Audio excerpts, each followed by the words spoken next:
everyone. Welcome to the Asian Hustle Network podcast. Today we have a very special guest. His name is Gary Hwang. Gary is one of the co-founders of Gyuzo Japanese BBQ, a restaurant that specializes in A5 Wagyu.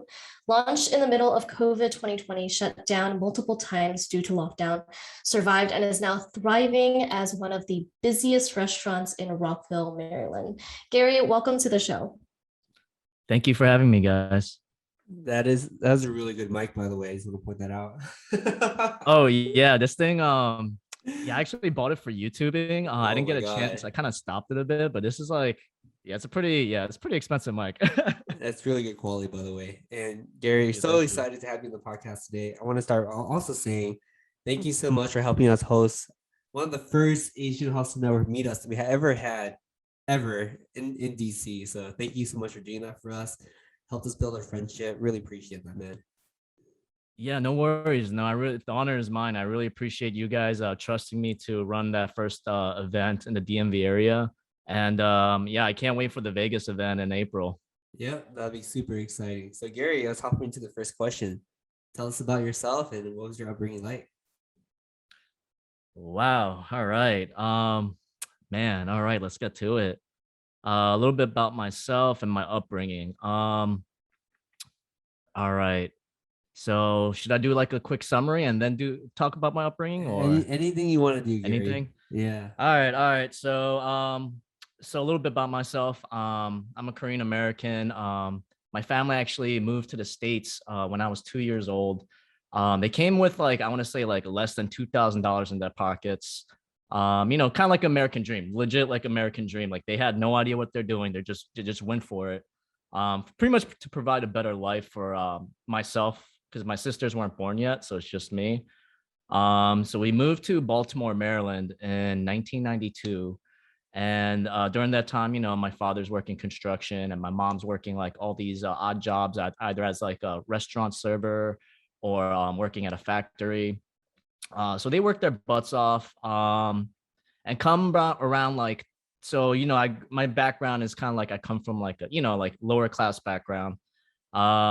So growing up, I notice, like as I get older, I'm noticing kind of things that are different. As a kid, you don't really think about these things, but you notice small things like, oh, like, oh, I didn't get these Christmas presents, or like, oh, like how come like this person lives in a big house and we live in an apartment.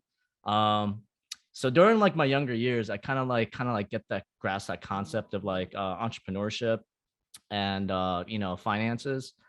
So the biggest reality check for me was during the 2007 and 2008 crisis. My dad lost his job, my mom lost her job, or my dad, he's a contractor, so he had no contracts for construction. And we were going through a tough time. Many people were.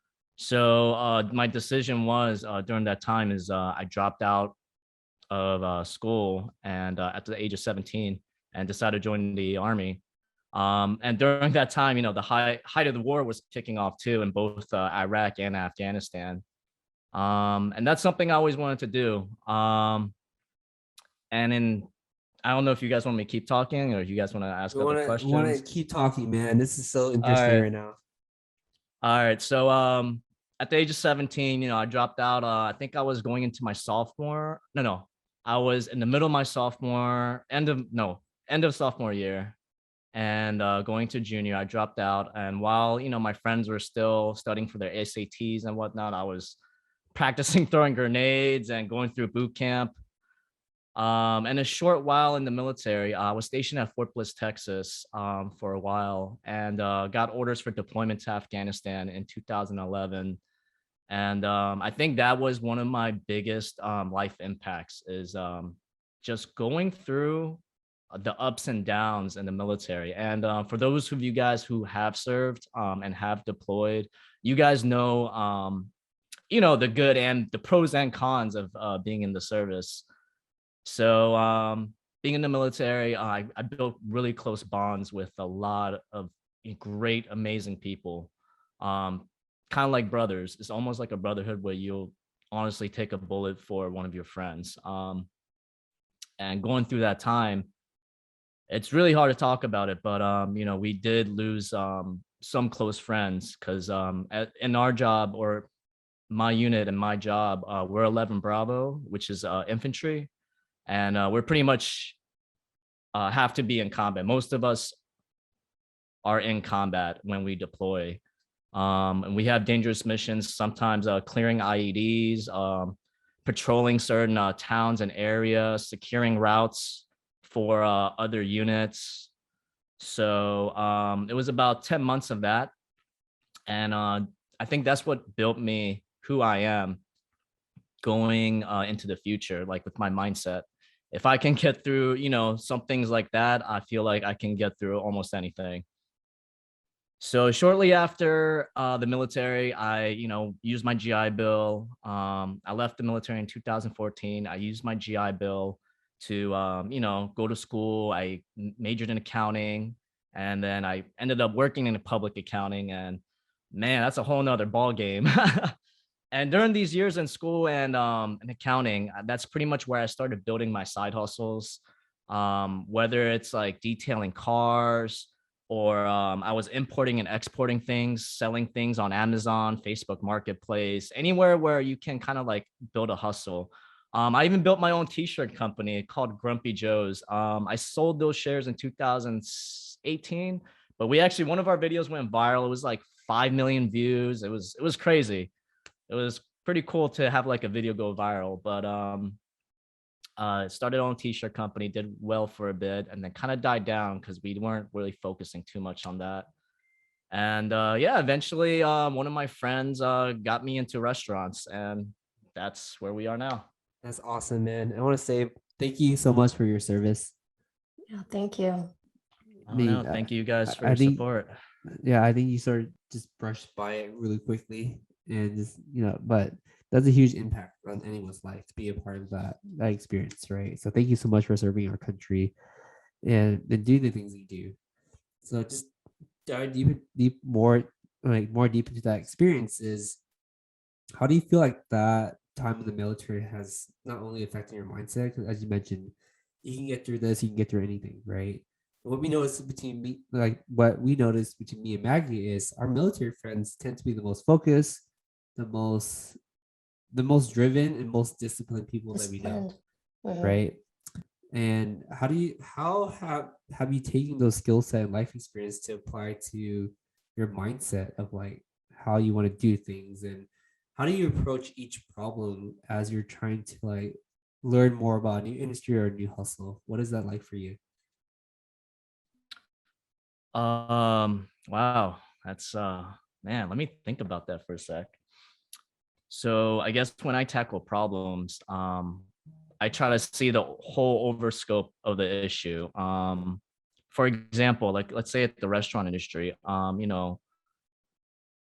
let's say if employees like not doing well, let's say he's not performing well, and I look at all the big picture. I don't blame my staff. If they're not doing well, then it's the leadership's fault. And that's something in the military I've learned. No matter what happens, it's always leadership, because we're the ones that are leading and making decisions.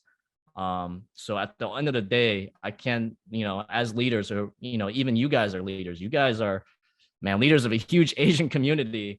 At the end of the day, we are responsible for the organization, and we can't, we have to take full responsibility.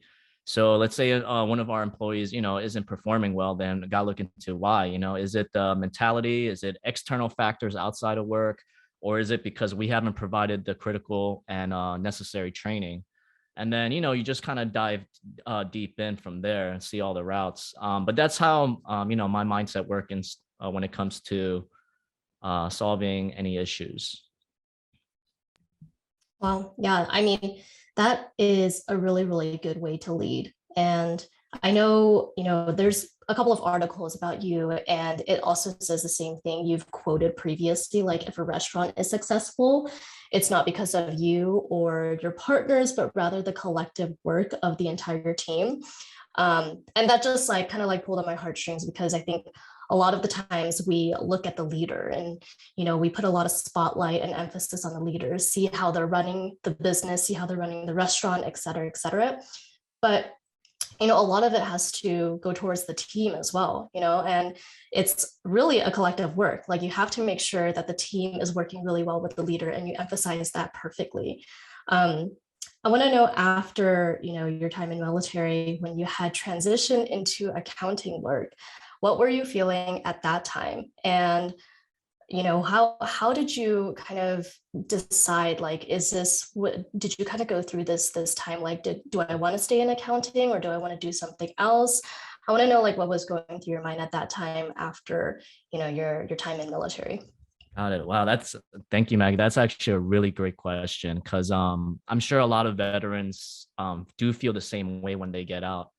But for me personally, after I got out the Army in 2014, honestly, I had no idea what I was going to do with my life. I kind of left not having a solid plan, besides knowing that, I want to pursue higher education with the benefits I received. And it's perfectly okay. Now looking back, it's okay if you don't know what you're doing with your life, because especially when you're in your 20s, because you have, at that time, I thought I was old, I was 24. And the reason I felt old is, I'm going to school and everyone else is like 18. But I felt a little lost right after the military. You take advantage of GI Bill, went to school, and during school, I kind of niched myself into accounting because I like working with numbers. And before I even majored in accounting, I ever since joining the military, I always had to help my family out, or ever since I got my first job, I helped my family out, whether it's paying for their helping pay for their mortgage, or I bought my mom a car in 2012. Like, I think that's like one of my biggest accomplishments. Like, just just buy mom a brand new car for her 45th birthday. And just other things. So I always do like my own budgeting. So I think that's what got me into accounting, is because since I was kind of already doing accounting for my personal life anyway, that's pretty much how I got into it. And the reason why I kind of like transitioned out of accounting is because I don't know, like I wasn't sure if that's what I wanted to do for my entire life. Like, it's a great career path. Don't get me wrong. It's a solid, stable career path, can make good money in the long run, but it's more about like, I want to have a bigger impact in people's life, like a direct impact, because like what I was doing was pretty much doing financial statements for public accounting firms, doing audits of other big companies. And it wasn't really giving me that satisfaction. Didn't make me feel alive. Going from a combat zone, or, being like physically active, into being behind a desk all the time, it really didn't feel the same. So I think that's one of the main reasons I got out of accounting.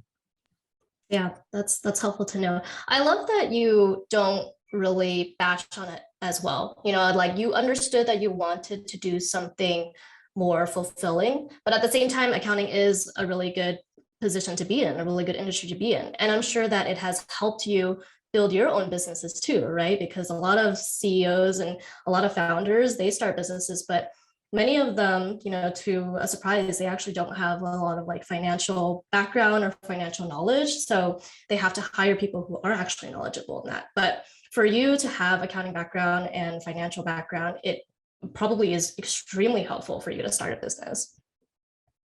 Yeah, it definitely helps, especially in the restaurant industry, when you're calculating your cost of goods sold, like making sure like, all the numbers make sense for, certain things, whether it's what suppliers you use or what location, et cetera, et cetera.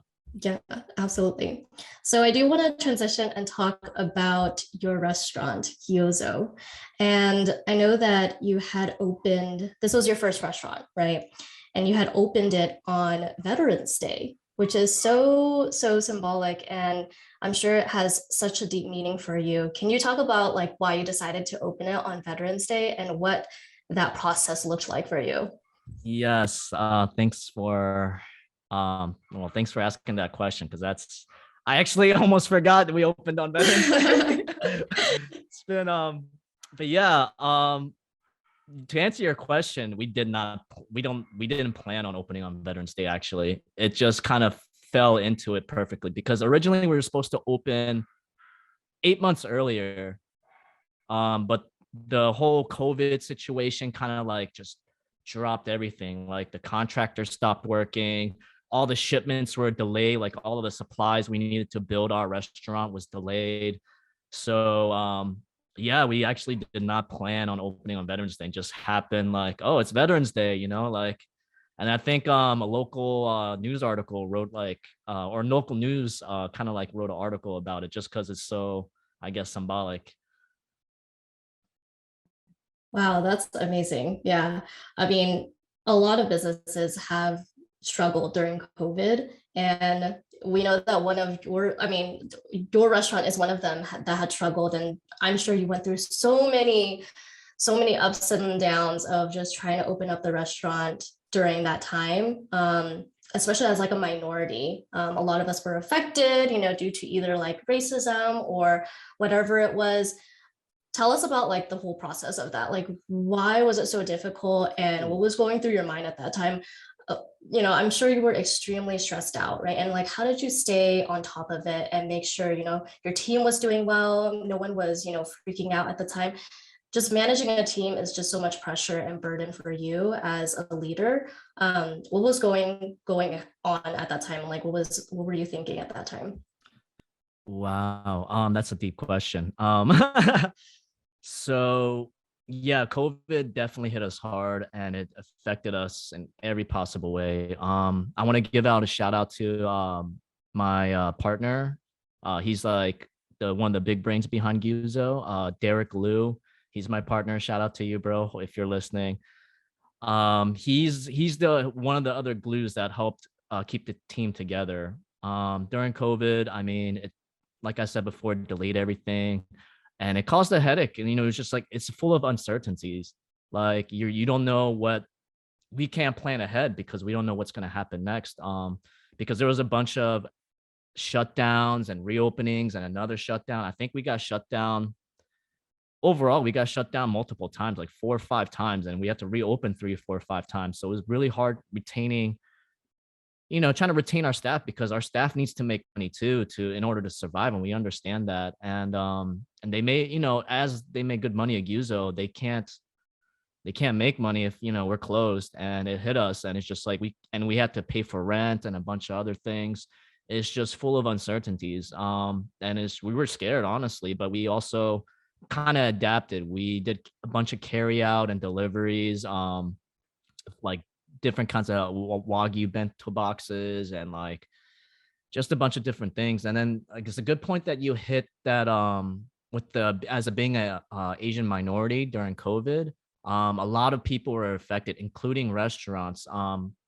Luckily, our restaurant wasn't targeted, but a bunch of restaurants in our area got targeted for vandalism. A bunch of them got broken into. Um, it might be racial issues. We don't know, but they were, as far as I know, I think seven, it was like 6 or 7 out of the 8 were, you know, Asian owned or Asian themed restaurants. So it was a time of uncertainties. We were struggling, and but we were able to adapt and, you know, survive it out.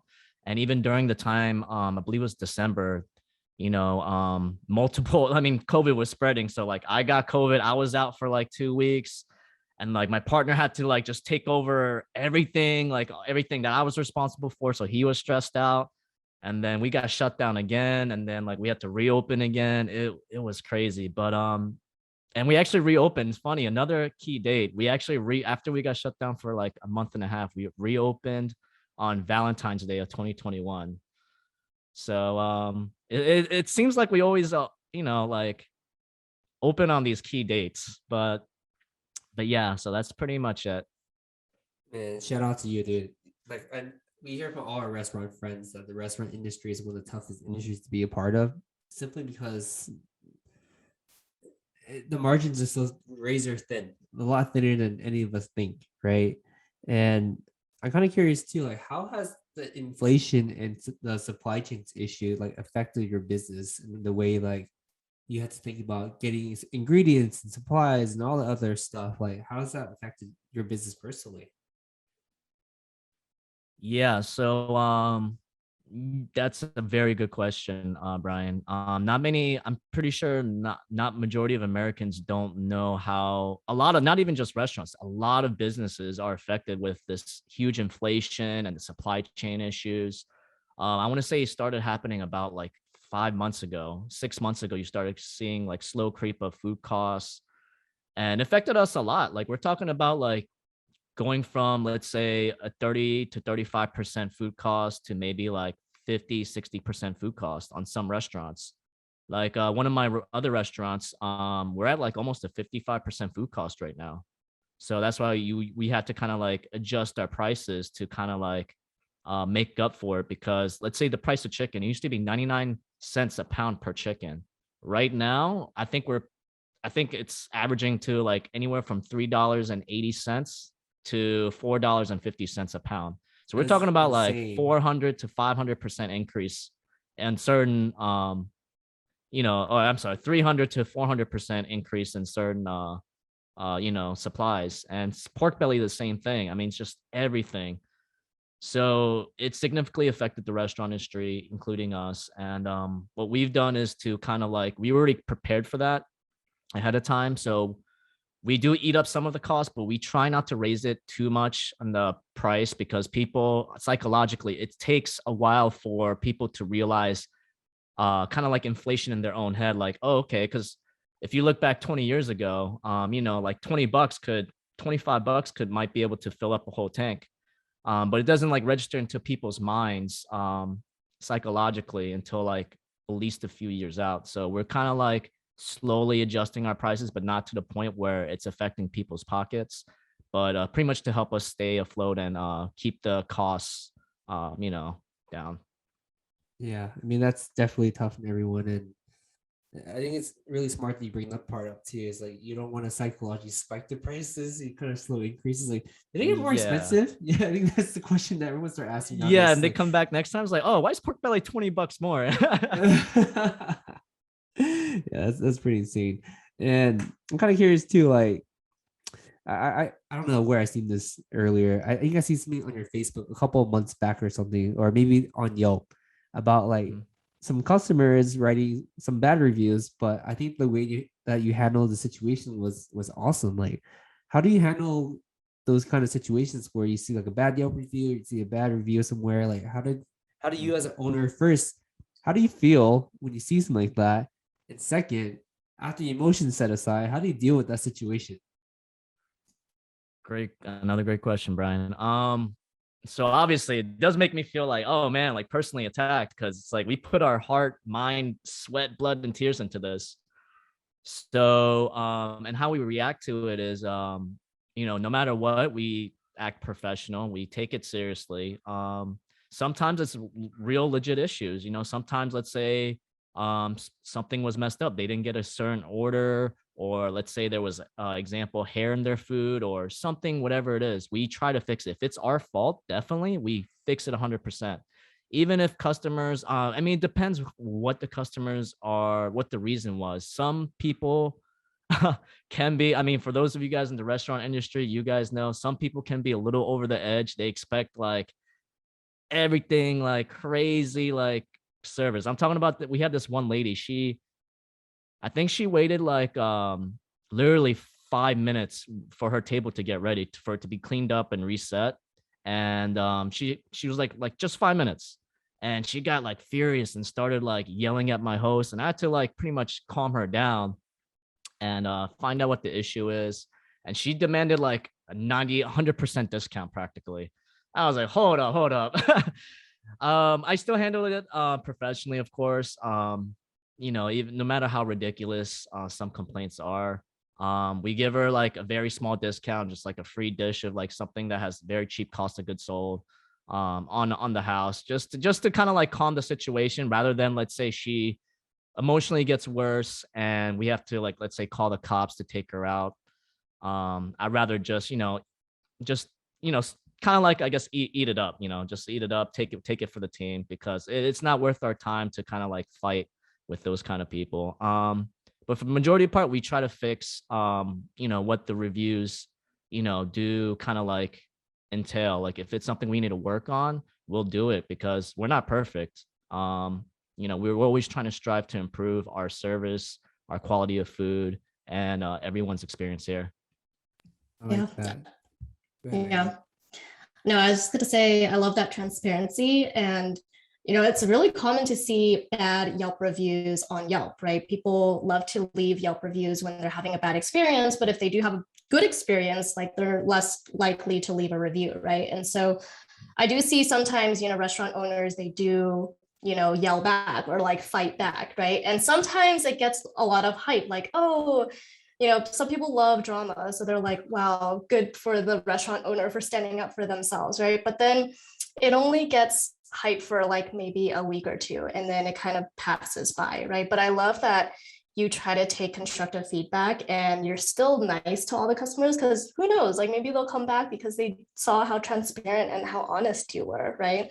And maybe that like small percentage of people will come back and say like, they try to amend things and they try to make things right, so I'll come back the next time and try it again. So I just love your perspective and outlook for that. Oh, thanks, Maggie. Yeah, of course. So I do want to talk about your social media. So you are pretty big on social media for Gyuzo Barbecue. And for his personal as well. He has a YouTube channel. And your personal, yes. And his wife. And your wife as well. You guys are pretty big on social media. And obviously there's a lot of benefits to, put your restaurant or business on social media. I'm curious to know, like, have you seen a lot of results or like customers coming in from them finding out about Gyuzo Barbecue through social media? And like, how do you decide to like leverage anything that's like popular? Because I noticed that there were videos of people in like Squid Game gear at the restaurant. And that's like one of those things where I'm just like, whoa, I would love to go to that restaurant because they have Squid Game cookies and, gear and stuff like that. So that's something that is really, really cool. Talk about like how you kind of see Gyuzo and just like your businesses on social media and the presence and impact that it has. Yeah. So as we know, perception is reality, for most people, perception is reality. Whatever they perceive on whether it's social media or through real life interactions, that's what the reality is. So social media is a huge key part to almost any business nowadays. So shout out to my wife, Jess, because she's the one that actually manages our social media, and she does a really wonderful job. And thank you for saying we're big, but I'm not big on social media, but my wife is kind of big. But shout out to her because she's the one that manages all the, Gyuzo posts and pretty much everything on there. So I think it's huge for restaurants because that's how you kind of try to interact with your guests or, your customers or client base. And that's how you build your relationship. Like whether it be Instagram, Facebook, TikTok's the newest one ever since the pandemic hit. We haven't taken advantage of that just because like, oh my God, it takes so much creativity to make like viral TikTok videos. Like I'm not like a big social media person. Like I'm horrible. That's why I have my wife, but yeah, social media is a huge play into restaurants, and that's how you interact with your guests, and that's how you can kind of like advertise. And but it's hard at the same time for restaurants because not many people want to just see like food posts every day, especially from the same restaurant, same type of food. It gets boring. So that's why we spice things up a bit. Like we had like when Squid Game was hot, like my wife actually got the idea like, hey, like we could do something at our restaurant. I'm like, yeah. So we looked up online, we found some Squid Game outfits, and we thought it would be cool if we can like kind of like have a prize, So we did the cookies, like all our staff, our team wore like the Squid Game suits, masked, everything, the whole 9 yards, just to give that a cool experience. And it was Halloween too. So it's like perfect time, excuse to kind of do this event. And so I believe we did it for 2 weeks to give people time to actually experience it. Cause if we only do it for like 2-3 days, a lot of people are going to miss out. And it's, oh man. But yeah, so I'm kind of upset because like I really wanted to do it a little bit longer because like so many people loved it, but we'll bring it back with other themes later down the road. But people really enjoyed it, and it kind of like helped us grow even more on social media because people are like, oh my God, this restaurant's doing Squid Game theme, and they give out these the cookies to cut out. And don't worry though, there's no repercussions on if you mess up on the cookies. We're not gonna like double your bill or something if you mess up the cookies. That would be a good marketing tactic, like free meal or double your bill. That's hilarious. I but love um but yeah, we give them a prize if they did the cookie correct, and then just give them that full dining experience with the Squid Game. Yeah, that is amazing. I love that you're using social media and just like anything that's popular to, up level your restaurant and your business, because that's really kind of like the secret sauce to like survive nowadays. And I think a lot of like mom and pop stores, they don't get that opportunity to do that. And we're living in a day and age where we have like all the resources and everything that we can use in terms of like social media to really like bring our restaurant and business to the next level. So congrats on the success that you had for that theme. Thank you, Maggie. Thanks. Definitely big congrats, man. And again, we know like nothing's easy, right? Like running a restaurant's not easy, managing a team's not easy, creating the culture that you created is not easy. So like I'm kind of curious too, like what is next for Gary? Because I feel like you are a man of hustle. If you guys can't see behind Gary, it says hustle, execute, and grind. The three words that Gary is, right? So like what's next for you, man? Like what's the journey beyond? Like are you expanding more restaurants? Are you into other different side hustles? I see that you get into investing in crypto right now. Like what's going on, Gary? Oh man, that's a good question. I ask myself that every day actually, like recently. So I just recently helped open another restaurant like a few months ago. It's a high-end Sichuan food. So I helped my partner build it up because he needed some help managing it and whatnot. So I oversaw the entire or the front of the house operations. So now that's settled down, we have like enough managers and staffing is good and everything's running smooth. Possibly more restaurants, honestly.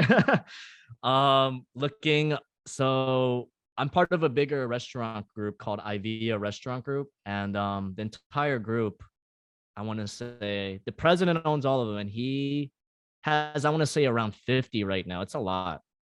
It's a lot to manage, and he wants me to open and invest and open another one in the Maryland area and Virginia later this year. So I'm just like, okay, all right, hold on, let me decide first. Let me let me take a break and let me see, do my research and kind of like due diligence, the type of concept, location, food cost, of course. So yeah, we're looking right now possibility of opening more restaurants in the future. Damn, that is quite the hustle, man. You just mentioned restaurants so hard. We opened 10 more. Yeah, it's crazy. No, that's But amazing. I mean, congrats to you for, someone who opens their first restaurant and, to not have a lot of experience in that field. Brian and I hear it every day that running a restaurant is not easy at all, and to get into that field with no experience, a lot of people probably have that experience from their parents owning a restaurant, right? But just props to you. Really, really happy for all the success that you have. And can't wait to hear about the other restaurants opening up for you as well. And props Gary for not having receipts inside his meat every time. Oh yeah, yeah. And for context, the first time that we met Gary is in Washington D.C. We ate Korean barbecue. It's pretty late at night. And we're walking out, like the meat was cut in all different sizes. There was a receipt eventually inside one of the plates that was hidden because of the meat, and it's like, whoa, what an experience. Yeah. And then It was so funny. I know it was pretty funny in retrospect thinking about it, because I feel like all the waiters, they were like super high. I don't think it was a receipt, because you know how like they No, it's package definitely a meat in receipt. like little boxes with the saran wrap. So usually the saran wrap has a packaging label on it. I think it was that. either way, like the waiter didn't see it until we pointed it out, and he was like trying to take a deeper look, and he was like, And "Oh, as I'm he's so taking sorry." a deeper look, like his dress shirt got stuck inside like the green grill area, so his shirt's like half greased now. As he's looking over it, but I'm so glad Gary took that experience and learned, and none of that happens at his restaurant, by the way. Oh my God.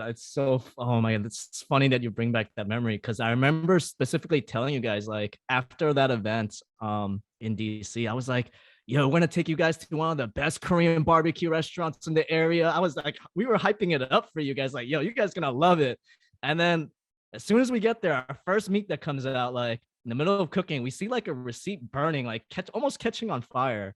And what I bet you what it was, it's the ticket receipt for the kitchen. So every time they put an order in, the ticket prints out, and that's what it's for. And you put it along with the plate of the dish that they ordered, so you know what table it goes to. So I bet you that's what it was. And yeah, I'm pretty sure that server was really, really high. That, oh my God. That's Can you open up a Korean barbecue place in their place in DC area? Yeah, that was definitely a memorable experience.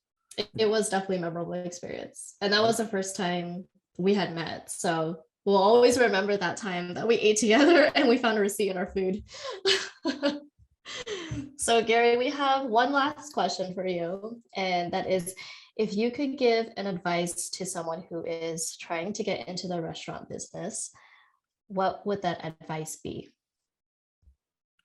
Okay. I think the best advice that I could give, honestly, not even just for the restaurant industry, but just for almost anything that you are going to work on or start up on, is find a good team and find a good partner. Because no matter what industry you're in, you're gonna be able to need someone that, one, that you can trust, and two, you can rely on and work well together.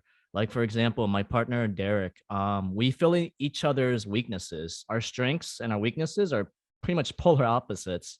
Like, he's very creative, and he's the one that came up with majority of like the recipes and concepts with the chef. And he's the one that designed actually our entire restaurant just by himself, like designed the entire thing inside out. And my strong suit is my analytics and my operation side from the military. So I was able to help with the training, hiring, and luckily we have a good team because the hiring process, honestly, I interviewed probably 150 people, and out of 150, I only hired, I want to say, about 37. And the reason I go through a rigorous interview process is because I'd rather hire the right person the first time around, because so you don't have to waste more time later down the road, because having a good work environment, a good team environment, will make or break any business. But yeah, so that's my advice, is just having the right partner on your team and the right team in your organization will make or break any business. I absolutely agree. That's amazing advice. I love that you put the emphasis that, you took more time to interview more candidates is always better than wasting more time in the long run if you had to, let them go and find other candidates. So really, really good perspective and advice. Thanks. Thank you so much for sharing that. And where could our listeners find out more about you and your businesses online, including Gyuzo Barbecue? Oh man, okay. You guys can find me on Instagram. It's I guess you guys will post a link down below or wherever, but it's Gary Hwang 24. And where you guys can find out more about the restaurants and upcoming restaurants is at IVEA, which is IVEA.co. Awesome. Thank you so much for sharing that, Gary. We'll leave all of those in the show notes for this episode. It was amazing hearing your story. Just wanted to thank you for hopping onto our podcast today. Thank you so much, Gary. And thank you guys for having me on the show. Of course.